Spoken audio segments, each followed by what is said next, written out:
Hello, আজকের ভিডিওটা share করছি দুপুর থেকে। প্রথমে গাছে জল দিয়ে দিলাম, ভালোভাবে স্প্রে করে দিলাম সবগুলোতে। তারপরে লাঞ্চ কমপ্লিট করে নিলাম। লাঞ্চে ছিল আলু ভাজা, পটল পোস্ত, মাছের ঝোল। তারপরে কিছু ফল খেয়ে নিলাম, তারপরে বেরিয়ে পড়লাম বাজারে। প্রথমেই যাচ্ছি বাবার দোকান। রাস্তায় যেতে দেখি প্রচুর ভিড়। এটা হচ্ছে আমাদের একাডেমি স্কুল, লালগোলা। তারপরে পৌঁছে গেলাম বাবার দোকান। দিয়ে দেখছি কি সুন্দর সুন্দর বাবার দোকানে চাঁদের জিনিস এসেছে। একবার তোমাদেরকেও দেখিয়ে দিলাম। কি সুন্দর ধুতরা ফুল, বেল ফুলের সব কিছু।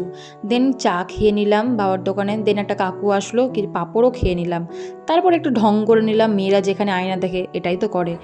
তারপরে একটা বাচ্চার সঙ্গে দেখা গেলো, কি কিউট। তারপরে এই যে বাচ্চার বাবা বাচ্চাকে নিয়ে খেলা করছে, কি সুন্দর, দুজনকে মানিয়েছে ভালো, তাই না? তারপর পৌঁছে গেলাম রাম মন্দির। রাম মন্দির তোমাদেরকে বাইরে থেকে দেখানো হয়েছে, কিন্তু ভেতরে যাইনি, আজকেই গেলাম আমি, ওই জন্য তোমাদেরকেও শেয়ার করলাম। তারপরে মায়ের হচ্ছিল আরতি, খুব সুন্দর, মাকে কি সুন্দর লাগছে, তার সাথে ঢাক বাজছে, খুব ভালো লাগছে। রাম মন্দিরটাও দেখিয়ে দিলাম। সারা বছর তো পড়েনি, সেই জন্য মাকে হাত জোর করে প্রণাম করে বলছে, মা পাঁচটুকু করিয়ে দাও।